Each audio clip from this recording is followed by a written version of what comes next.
All right, welcome back, everybody. If we could all take our seats, please. Just a quick reminder, if you got your cell phones, put them on silent. Thank you.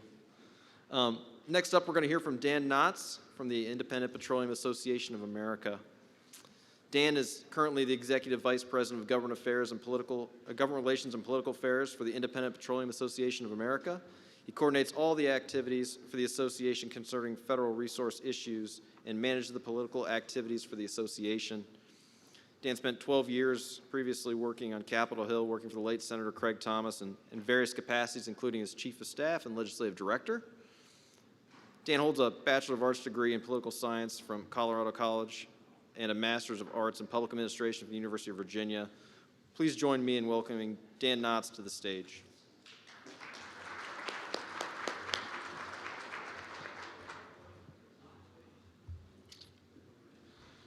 Rob, thank you very much. Really appreciate the opportunity to be here. And I can't tell you how important the Ohio Oil and Gas Association is to the work we do in Washington. IPAA and Ohio Oil and Gas have a long relationship, and we want to continue to work together. And also how important Ohio is in this whole picture of when you're talking about American energy. Just listening to the last speaker, natural gas. You guys know how key Ohio is, and as we talk about what's happening in Washington, American energy security starts in states like Ohio, so we really do appreciate it. I also was joking with Andrew.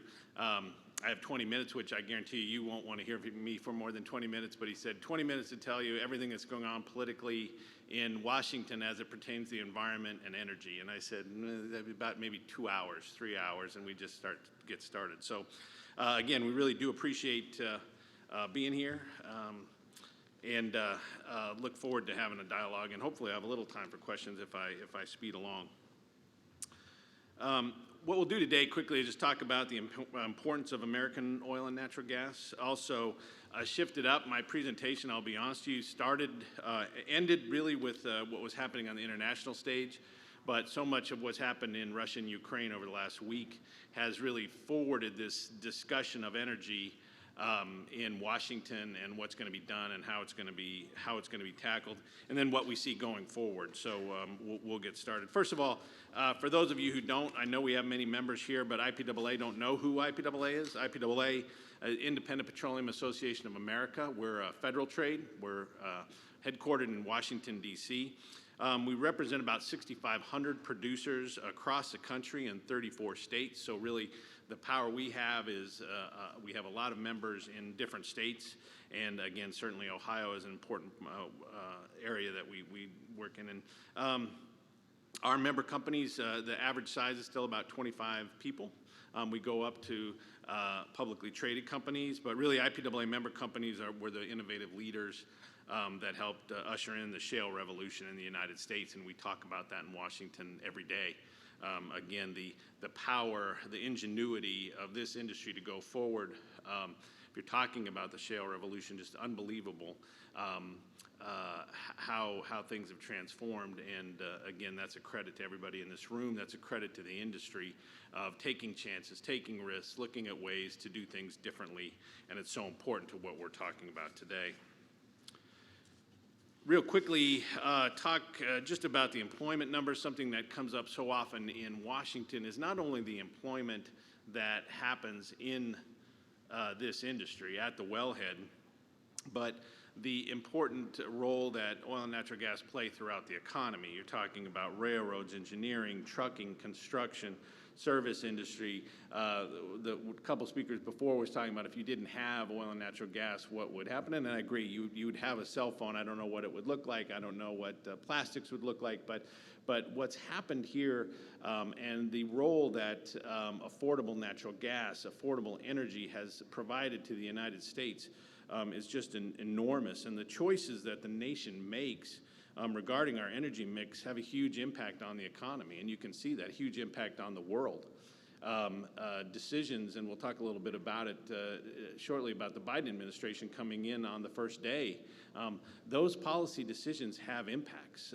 Elections have consequences, and you're living it every day, the country's living it every day, and the world's living it every day. And so our job at IPAA and certainly at the Ohio and Oil and Gas Association is to talk to the public, talk to the press, talk to policymakers at the state and national level to make them understand how important this is, because so often we get the question, don't they get it, Dan? Don't they understand? Well, they don't.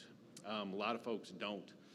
They just don't, and the press has a role to play in that, not good or bad, but they're pitching what they want to do, and so we have to get out and get the facts out, talk about it, and continue to try to move in the direction that will benefit the nation and benefit our country in producing oil and natural gas. And so again, we want to say thank you to everybody in this room who is a part of that, because it's such a huge part of how we mix together. If you're talking about manufacturing, if you're talking about chemical production, if you're talking about, I have a very good friend who is the head of the American Chemistry Council, and he said, before he got there, he didn't realize how important, he said, every day I look at the price of natural gas and the price of oil before I look at anything else. And I said, yeah, that's because it's just key to everything that we're doing. So that's the message that we give in Washington. That's the message that we talk about in Washington. How successful are we? Well, we'll see. But I told you I was going to shift around my presentation, and I think it's really important. First of all of us are watching what's going on, the tragedy in Ukraine, and what's happening when Putin decided to do what he did, and I won't get into a long discussion about that. But energy really is a geopolitical issue for the United States, and so much more the geopolitical issue for the world. The choices that America makes today are going to have a huge impact on our international position for years to come. One of the issues that we face in Washington is, again, and I will say this, and some folks, and you can boo me if you want, one of the things we never talk about is drill, baby, drill. For this reason, it takes a lot of time. You know, you have to have plans in place. You have to have so many things go into operating an oil and natural gas well and moving forward that you can't just turn this thing on and off. You can have huge impacts. Policies can have consequences, but this is a very technical, smart industry, but you need to have policies that will lend itself to increasing that production. And so we're very frustrated with the Biden administration on what they've been doing and the impact that they've had, and we can talk about that because we're living it. We're seeing what's happening around the globe, and really the shale revolution turned the United States into an energy superpower. And we talk a lot about energy security, not necessarily energy independence. It's a worldwide market. There's going to be a lot moving on, but it's so important for the world to have the United States as a natural gas superpower, have it as an oil superpower, and how you move forward. And again, we're seeing some of those consequences today. Enhancing our national security is a geopolitical advantage for everyone, and now we're scrambling, quite honestly. You can see the president having to go and ask OPEC to increase their production before the whole Russian thing going on, asking Russia to increase its. We know we can do it here. We're not the only answer, but we're a huge part of that puzzle, and so we need to get engaged and be a part of that. Energy prices have been talked about a lot. I just talked to a colleague in Washington. There was more floating around today. We expect, and you're seeing already, that the progressive Democrats in Congress are going to blame the industry for prices. It goes without saying, as soon as gasoline prices go up, it's the oil and natural gas industry that's doing this to you. It has no basis in fact. It has no basis in logic. But we fully expect that there will be discussions of a natural gas export ban, an oil export ban, probably oil first because of the price of gasoline. There's going to be FTC investigations and hearings, constant hearings on prices. Why? Because they want to find somebody to blame other than the policies which unfortunately the president has been pushing that really have impacted us. Decisions made in the first days of the Biden presidency had major implications. And if I sound like I'm coming too hard on the administration, you remember the first day the president came in, Keystone Pipeline goes down. In the federal lands areas, a complete leasing ban on offshore, onshore. And since then, excessive regulatory actions, legal actions, we're just seeing the start of it. But it's all designed to really tamp down what's happening. You guys know that American oil producers are the price takers, not price makers, and that happens. That folks need to understand that we just follow the markets. When there's an increase in demand, which we need, it's going to require capital, equipment, workforce, everything that you guys do. But that again doesn't happen on a just overnight. And unfortunately, the administration's rejected American oil and natural gas production at every opportunity so far, and we can talk a little bit about that. So we've got our work cut out for us. The Wall Street Journal yesterday had, I think, a very good piece, opinion piece, but at the base of it, it said, the climate left still has a chokehold on the Biden presidency. We get a lot of questions that now that policymakers are seeing what's going on, seeing what's happening with Russia, seeing what's happening with Ukraine, will they change? And so far, they haven't. The push on climate it pervades everything that's going on in the administration. I'm not talking about even at Department of Energy or DOI. I'm talking about at DOD. I'm talking about at Department of Transportation. I'm talking everywhere, and that continues. And just go through a couple of what the president did. New oil and gas leases on federal lands. I know that doesn't apply here, but it's huge in offshore and onshore. That's been done. Still talk of hydraulic fracturing and doing some type of ban or increased regulation on that. Revisions to tax industry treatment. Somebody asked us, well, what do you do, Dan, in Washington? And I can tell you the reconciliation bill that's out that has been stalled so far. We worked very hard, worked with our state trades, worked to put pressure on everywhere we can, certainly on pressure on Joe Manchin from West Virginia, because the bill that came out of the House was going to be hugely detrimental. The bill that came out of the Senate would have been bad. But so far, we've been able to stop that legislation. We'll see what's going forward. But don't ever think that there aren't huge sections of Congress that would very much like to tax the industry, IDCs, take away industry tax treatment, and push the country somewhere else. There's certainly an increased regulatory burden that's in process. There's a methane rule coming out of EPA. We're working on that constantly. There's going to be a lot of discussion about the National Environmental Policy Act, NEPA. As you're trying to move forward on any projects, NEPA comes into play at so many places. Finally, litigation, sue, and settle agreements. What's going to happen at EPA, at elsewhere, is the administration and environmentalists will sue. The Justice Department will step in on behalf of their federal clients, and then a sue and settle agreement will happen. And surprisingly, that usually goes towards, under this administration, where the environmental groups want to go. So we believe the Biden administration is committed to an aggressive climate agenda, but it knows well, policymakers know, the president knows that the shift can't take place in 1, 2, 5, or even 10 years. There's going to be a significant discussion that needs to happen on energy over the next number of years. And whether you call it an energy transition, which I know one of the other speakers said he doesn't like how that all plays out, we'll have to see. But we can tell you that the issue that they're pushing, which is just immediately snap your fingers and we'll be in a renewable economy, is not going to happen. And so we're going to need to continue to advocate. We're going to need to talk about what the importance of what American oil and natural gas producers do and how we play into the American economy for many years to come. Again, just to say, no surprise, Biden-Harris energy platform laid it out. I will say that there wasn't any, they weren't shy about what they were going to do on the first day.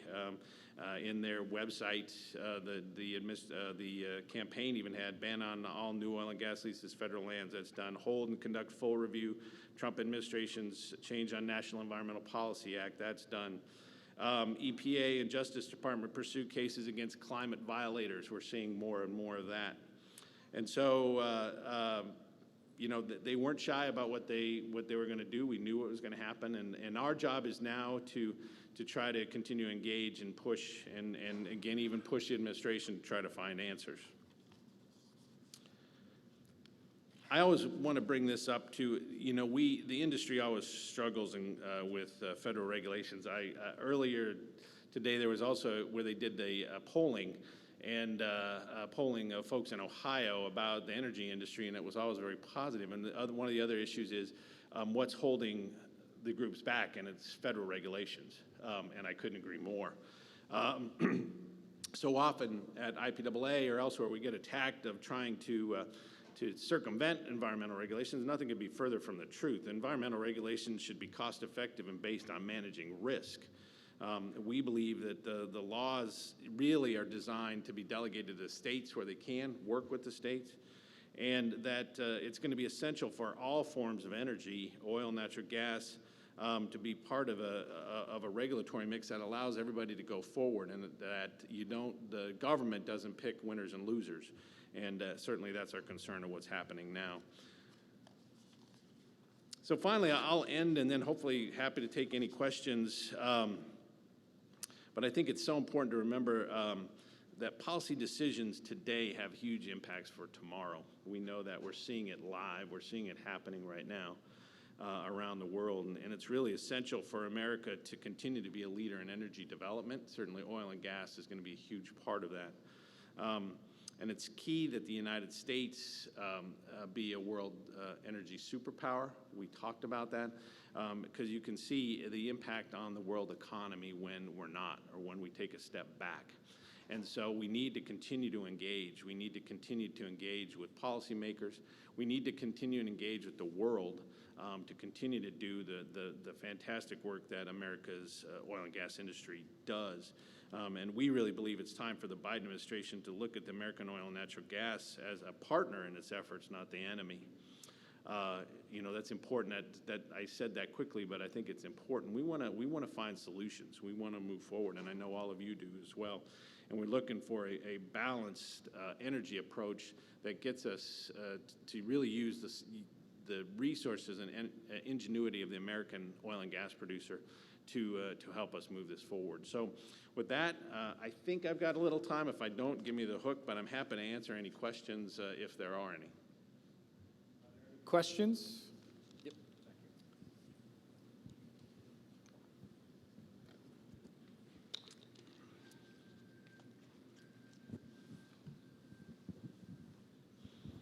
Kind of a two-part question. First, can you address where the methane regulations are going to go next year for small producers? And secondly, do you think the Supreme Court case this week that West Virginia brought up will have any bearing on that? Yes,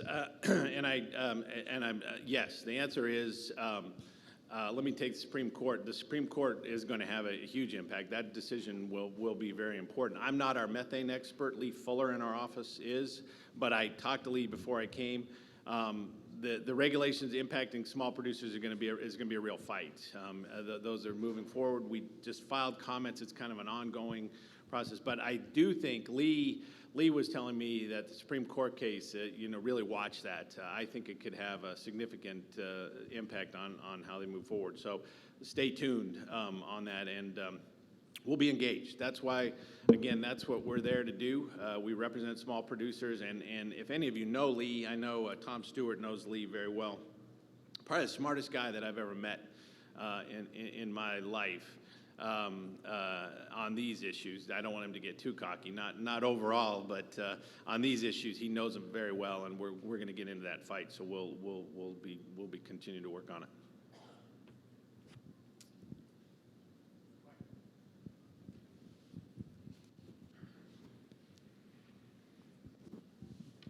Dan, how is IPA responding to the White House allegation that U.S. producers are not developing existing federal leases? Yeah, it's a great question, Tom. In this federal land issue, they said, well, there's all these permits. again, we're responding by trying to work out talk through the facts, and the numbers just don't hold up. If you look, a lot of those leases were issued under the Trump administration. In addition, although the permits are out there, they are slow rolled, and now there's just a court case that happened in Louisiana where they were told to go forward, and the administration is holding forward, not doing that. So they're going to continue to slow roll. They're smart enough not to go headlong into the battle. They're saying, look, we want to do it. And I haven't seen Tom in the last week. With the Russian situation, what's happening, though, I'm sure they're going to try to talk very quickly out of that as well. But we have talked to our folks on the ground, and it's just not happening at the pace that they're talking about, and it's unfortunate. Any other questions? Thank you so much, Dan. Appreciate you being here today. You bet. Thanks, guys.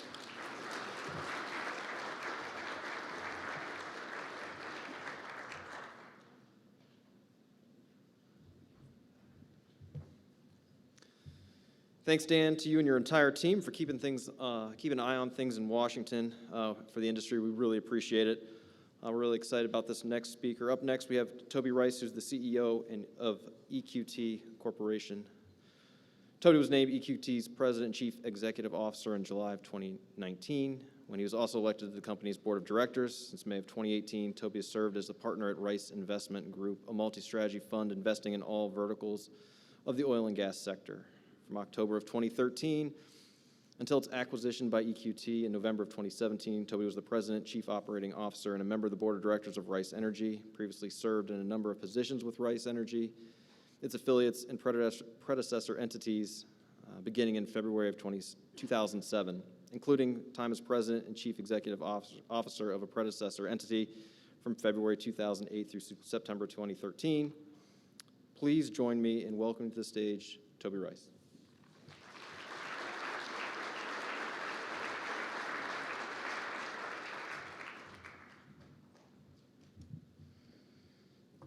Good afternoon, everybody. Let me set the clock here. I'm going to do, let's say 15 minutes, then we'll save some time for Q&A. So, question for everybody in the room, what are we doing here? What are you guys here to learn? Why are we all in this room? I think we all share a very important bond, and that's producing energy, cheap, reliable, clean for the American public. And I want to talk a little bit about today, about just how important this is. But, really don't want to be preaching to the choir. I think you guys all know that. So I think I want to touch on a new part, something new that I think we really need to grab a hold on to. There's no doubt that this industry faces major challenges. I think you look at the administration and the words that they say, you look at the struggles that we deal with every day. And I can imagine, I'm not the only one in here that says, why is it so difficult for us to do what we do? Because what we do is so friggin' amazing, and it provides such a great thing for the world. And it's just a sign of our times. One of the things I think this industry is very misunderstood. And I think you see a lot of the points that people make about us, and they say, well, the only reason why people use fossil fuels is because of lobbyists, and that's why. And they've got politicians in their pocket, and that's why people use fossil fuels. You know why people use fossil fuels? Because it's the greatest thing in the world. They're awesome. Fossil fuels underpin everything in modern society. That's what they do. And that's the cheapest, most reliable form of energy. And with natural gas, it's the cleanest form with those criteria. That's why we use fossil fuels. And we need to celebrate that we make modern society possible. When I decided to get back involved with EQT, I got when we sold Rice Energy, it was a tremendous experience, and see some former Rice employees here. Had a really great time working with them. A lot of people asked me, they said, Tobe, what are you going to do next? And I was very fortunate with the success we had with Rice Energy, both career-wise and also, financially. And I had a lot of freedom, and I could actually think about what I wanted to do. And for me, it was very clear what I wanted to do next phase of my career wasn't playing for money. I wanted to make an impact. And when you think about how you're going to make an impact on this world, there's a whole number of things you can do. And when I stepped back and looked at all the different things that you could do to make an impact on the world, I realized one thing. And that is the biggest impact. If you want to make the biggest impact on this world, give people access to cheap, reliable, clean energy. And when you give people access to clean energy, cheap, reliable, clean energy, the quality of life skyrockets. Economies work, families are fed, jobs are created, communities are safer because of energy. And when you look around the world and you see that, I mean, forget the United States. This is a rich nation. You realize that there's over 3 billion people around this world that don't have enough electricity, less electricity to run a refrigerator. And it really puts this whole thing in context of why we need to do more, not just for the people here in America, but for the billions around the world and improving the quality of life. And that really is a big driving force. And I'd like to thank each and every one of you for playing a role in this ecosystem and helping us make more energy more accessible to the billions of people around the world. And clearly, there's a tremendous amount of work that we need to do. But I think, you know, when it comes to like our perception, some of the challenges, and I spend a lot of time thinking about the people that like to oppose us. And certainly with this platform that we're in at EQT, being America's largest natural gas producer, you know, a lot of people will voice their opinions to us in their opposition to what we do. And, you know, I've spent a lot of time thinking about why does the opposition have so much success? Why have they been able to take over public sentiment? Why do they have so many supporters? And for me, the reason is simple. They are playing with purpose. And, you know, and this is where I think we share something in common. They want to make an impact on the world. They think that they're saving the planet. We want to make an impact on the world, so we share that. Now, the way they want to do that is adverse to what I think is the best possible way. But that's what really motivates their side, and that's where they get a lot of support, is they're playing with their heart. And I think when you think about what we do, we need to start playing with our heart. And we need to let the people know that, you know, we're not just out here digging holes in the ground to make a dollar. You know, we're out here digging holes in the ground to produce energy that's going to arrest climate change, and it's going to improve the quality of life for billions of people around the world. That's our higher purpose. And people need to start understanding. I mean, for you guys in the room, why do you do what you do? Is it really just for the salary? I mean, what makes you excited? Getting paid or getting that pipeline right away secured so we can build that pipeline, or getting that well drilled, or getting that piece of equipment out to location in time so that we can keep operations going and keep energy affordable for the operator? That's the stuff that drives us, and that's what people need to start knowing about us. And I think this is really important, and this is the foundation of what we do. I think going forward, there's some other things that I think shape the way that we think about energy. You know, in the past, energy has always been about what is the cheapest, what is the most reliable. And then through those lens, you know, coal, natural gas, oil, they is a reason why over 80% of the energy in this world is based on fossil fuels. But there's a new criteria that's taken place over the last, 5 years, and people are screaming real loud about this. And that new criteria is cheap, reliable, and the new one is clean. And now this is a really important thing.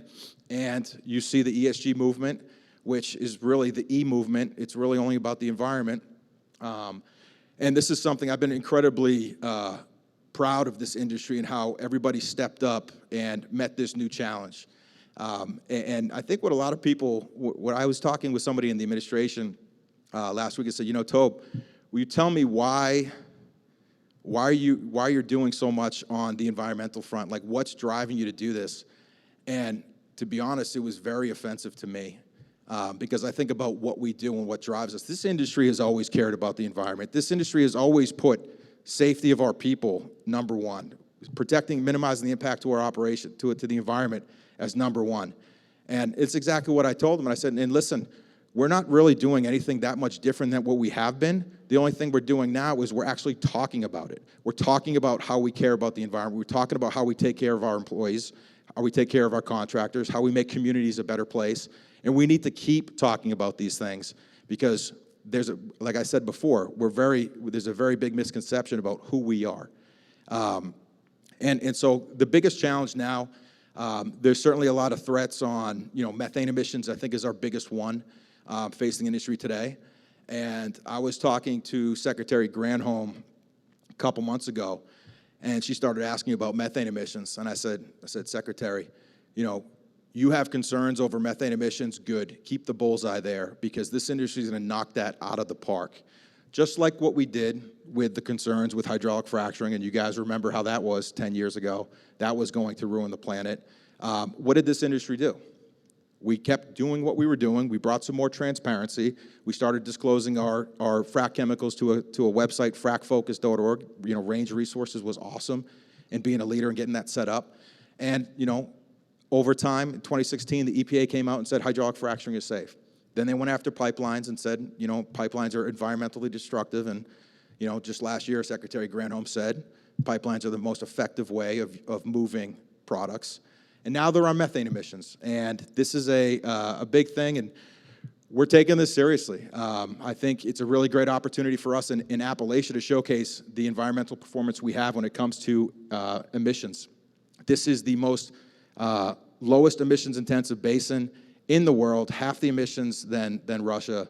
If you want to get gas and you care about the environment, you should be sourcing your gas right here from Appalachia, specifically in Ohio. And some of the things that we're doing here is fairly straightforward. We put this on our website. For gas, real simple. It's our biggest opportunity is just to eliminate our pneumatic devices. It's that simple. At EQT, we're pulling out over 9,800 of these pneumatic devices, and we're doing that over a couple-year period of time. I mean, just think about that, 9,300 pieces of equipment. It's a pretty big task. We're going to knock it out. And our carbon footprint, and this is something I would ask all of you guys, one of the ways you can, I think, evolve to this new way of what people care about is let's understand what our carbon footprints are. At EQT, our carbon footprint is about 1.1 million tons of CO2 equivalent. We eliminate these pneumatic devices, that's going to take our carbon footprint down to about 400,000 tons. I mean, think about that. That's pretty tremendous. For a cost of about $20 million, it's on average about $40 a ton to retire those. You spread that out over time, it's less than $5 a ton. Compare that to paying credits for 10, 20. In Europe right now, credits are over $60 a ton. We can do it. We can lower our carbon footprint, very cost effectively by looking at these solutions. And we put this on our website so that anybody that wants to see some of the equipment we use, how we go through the thought process, it's on our website. And I think that all of us, when we find ways to protect the environment, lower emissions, I really urge everybody to share that information. Bring it to OOGA. This is a great place for us to share these best practices. There's a lot of competitive advantages in this business, but environmental health and safety stewardship should not be one of them. Let's make sure we continue to share those things. And the call to the United States, step back, we have over 9,000 we're retiring. In the United States, this opportunity is large. There's over 1 million of these pneumatic devices installed across the country. So that's a really big effort for all of us to take this seriously and knock this out. And that's going to happen. The transparency is coming and embracing this, responsibly certified gas. EQT, we've certified over 4 BCF of gas is responsibly certified. That's almost 5% of American natural gas production with EQT alone is certified, and it's awesome to see everybody else certifying their production, and that's the transparency is coming with this industry. So there's no doubt in my mind that what we do every day is going to continue to get cheaper, it's going to continue to get more reliable, and it's going to continue to get cleaner. We're going to put the magnifying glass on it with our responsible certifications. We're going to make this transparent so that everybody believes us. And then we're going to be facing a race, and this is the great race that's in front of us. We've been challenged over the past couple months. Senator Warren has sent the letter to the heads of large oil and gas companies, EQT being one of them, saying that we need to ban LNG exports, prices are high, and just another attempt to shut down our industry.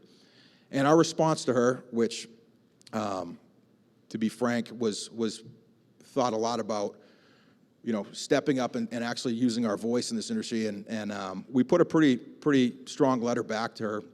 And a lot of people say, "Hey, Tobe, that was pretty punchy. Like, what were you? Are you worried about the blowback?" And I was like, actually, when we decided to write that letter, I knew she sent it to 12 other people. I just figured we were just going to be one of 12 letters being sent. Turns out nobody else made their letter that public. So, but the bottom line is our response is, we should not be banning LNG exports. We should be unleashing LNG exports because U.S. LNG is the biggest green initiative on the planet, and it's not even close. Natural gas converting to coal is the reason why the United States is the leader in the United States in reducing emissions.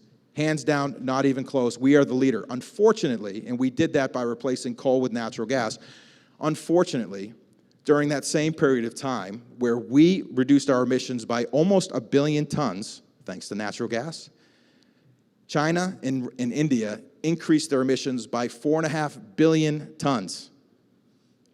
So now you look and you say, what is the plan that we have here in the United States? We're going to go renewables. We're going to go electric vehicles.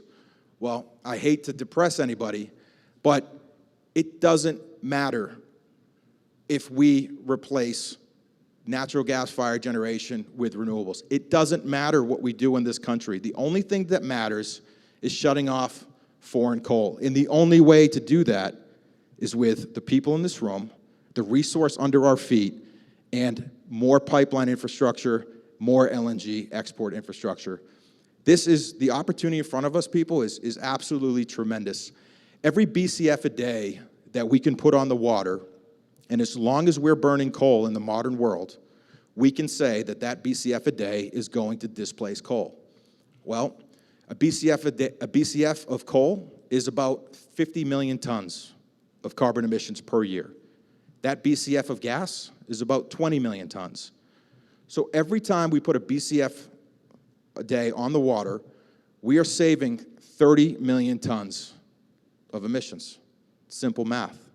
So you think about what we're doing right now with over 12.5 BCF a day on the water, that's the equivalent of over 360 million tons of CO2 emissions per year. That is bigger than the entire U.S. renewables industry. That is the equivalent of electrifying over 60 million vehicles. Now, to make that number, Tobe, how big is 60 million vehicles? The administration wants to get to 30 million electric vehicles on the road by 2030. We're doing double that right now with zero government support, zero subsidies, and actually, it's been kind of hard. They haven't made it easy for us. But this is the prize that's in front of us right now. And this industry, when you look at the companies in this industry, the energy transition that's in front of us right now, who's going to solve that? Is it going to be academies and the colleges and the renewables going to do that? Maybe. Are you going to bet on them, or are you going to bet on, I'm betting on the industry that's gone through an energy transition before. I'm betting on an industry that has some of the brightest minds, the best service providers, the best technology, and I'm going to bet on the industry that figured out how to run the world. I'm betting on them. I'm betting on this industry because we've been through an energy transition before. Let's wind the clock back and let's look at back in the 80s, back in the 90s when people said, what did they say? Said, oh, the world's going to end. Why? Because, oh, we're running out of oil, peak oil. Guess what? We did. We flipped it. We transitioned from drilling conventional reservoirs to unconventional reservoirs. The technology, the people, the skill sets completely changed the way this industry does business, completely changed the way the world works as it relates to energy. And we made this country, and we did something as a result of that, we did something that people thought was absolutely impossible. We made America energy independent. We are the energy powerhouse in the country. We are, because of the people in this room and the resources that we have right here. We've done impossible things before, and when you talk about how are we going to eliminate emissions and still provide people the energy they need, sounds impossible, we're going to figure it out. The first phase for us is unleashing U.S. LNG. I think that prize is absolutely massive. How big could that be? Well, we've done some work, and we've looked at the resource that we have here. And you all know that we're throttled back right now. This industry is running at half speed. We are not realizing the full potential of this industry right now. What could we do? Well, we look at the resource, and we say, okay, what could you grow to? And with a limit that says you have to keep, you only grow to a level where you can maintain that production for 30 years. How much more could the natural gas industry do? The answer is staggering. We could increase our LNG export capacity by 50 BCF a day. 50. That would be over 1.5 billion tons of emissions saved per year. Per year. And we can do this immediately. and we can start working on this immediately. And that's the first step for us. And while we can say that's a huge environmental prize, and we're providing energy security to people around the world, like Russia, and we steamroll through Putin's 20 BCF a day, and his gas is no longer on the market, he's wiped out with American natural gas, that's the first step for us, because we're still going to get credits. Even after we do that, they're going to say, well, Tobe, you're still emitting when people use that natural gas. And we say, okay, that's true. So let's get zero. And this is the ultimate race. And these are the things that we're thinking about today, but we'll have to put these in service and be prepared to put these in service in 30 years. And these are the things that, how do we make our product zero carbon? And this is why natural gas is so special, because natural gas can be transformed. It can be decarbonized. Replacing coal with natural gas is step one. Pulling the carbon out of the natural gas is step two. And we can do that either pre-combustion with blue ammonia, blue hydrogen, during combustion with new power gen facilities that are out there that are actually using natural gas and generating electricity with a zero carbon way, or post-combustion through CCUS, carbon capture, utilization, and storage. And guess what that takes? Knowledge of subsurface, ability to move, logistics. It's exactly the skills this industry has. So that's going to be the end game for us. And this is the race that we're in, because right now, the way I look at it, the energy of the future is going to be cheap, reliable, clean, who can do reliable, clean energy for the lowest cost possible. And right now, as we sit, you've got the energy industry, you got the hydrocarbon industry on one side. We're starting with cheap and reliable. We got to work on going zero. And you've got the renewable industry on the other side, which they don't do everything that we do, we know that, but they're starting with cheap, arguably, with an asterisk behind it, and clean, zero carbon, but they don't have the reliability. So this is the race. The race is going to be who's going to get all three of them before the other. Now, they're going to be looking to work batteries, and we're going to be looking to do something that we've already done, and that's create blue hydrogen and do carbon capture. So this is the future. We're really excited about it. In the meantime, we need to keep thinking about ways that we can make our energy cheaper, more reliable, and cleaner. This is going to preserve our future, and I'm really excited about this next year, this next 10 years, these next 30 years. We're going to be coming out next week with a little bit, with more of a plan that talks about unleashing U.S. LNG. We need everybody to help support and promote, and I would be eternally grateful if you guys can all help us make this impact. And it starts by just sharing a post. It starts by having a conversation with somebody. It's amazing when you see that passion that the other side has. They are amazing at communicating. They are amazing at organizing, and they've got tremendous resources. This is a muscle. This is the next muscle that we're going to flex here in this industry. It's something that we've never done. It's going to be marketing. And unfortunately, this is why the industry finds themselves without the public sentiment. Even though we do really amazing work, we've never flexed this muscle before. This is an opportunity for us. We've got to take back the public sentiment. We've got to remind people they use fossil fuels because it's the greatest thing in the world. And we've got to tell them that we are a solution to a global problem, and we are the solution to a carbon-free future, if that's what people want.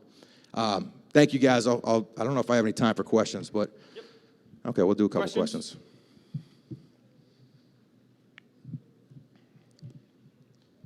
Speechless. Got one over here. Toby, thanks for being the great evangelist that you are for the oil and natural gas industry. And the question I have, we are old rust and dust wells that hold a lot of leases for the new unconventional drilling.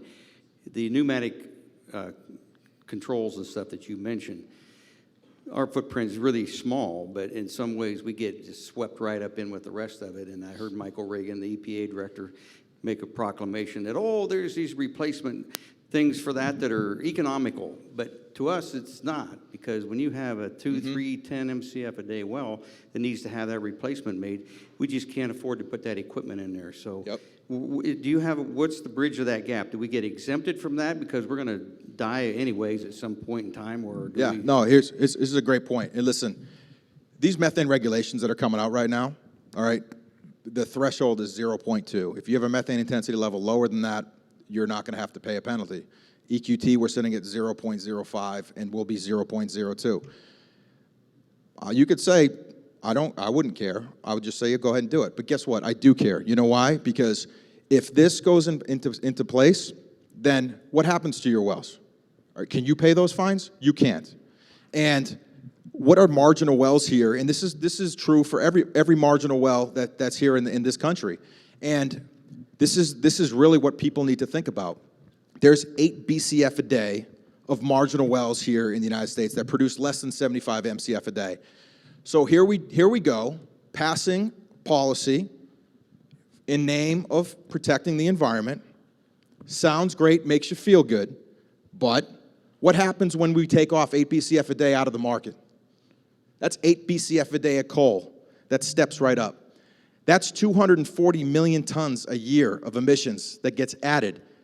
This energy is not going to stop being consumed. So this is a great example of why policies that people put in place can have adverse reactions. And this is our job at industry. I can't imagine how difficult it is to be a politician. You have to be a mile wide, and it's to understand the ripple effect of the decisions that we're making.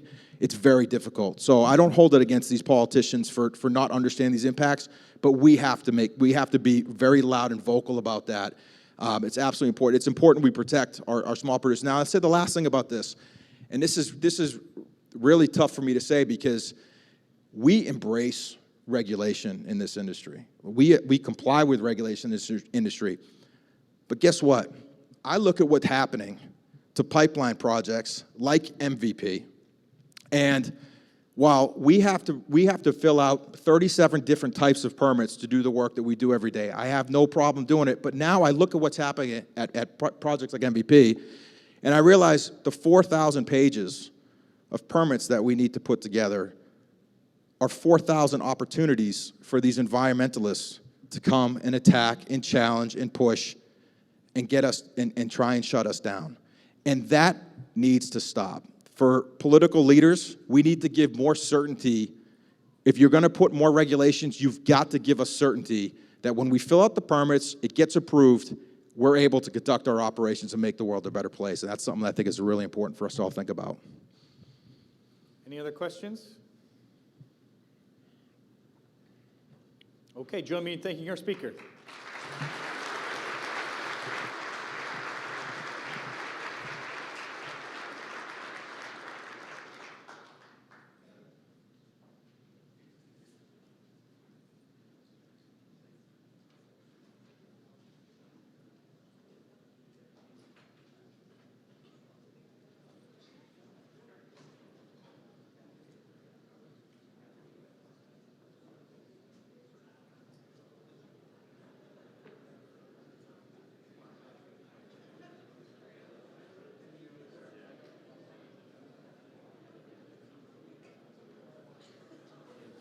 Ladies and gentlemen, we're going to take a 5-minute pause as we bring our legislators in and get them situated. So we'll be back here in about 5 minutes for the Speaker and the Senate President. 5 minutes.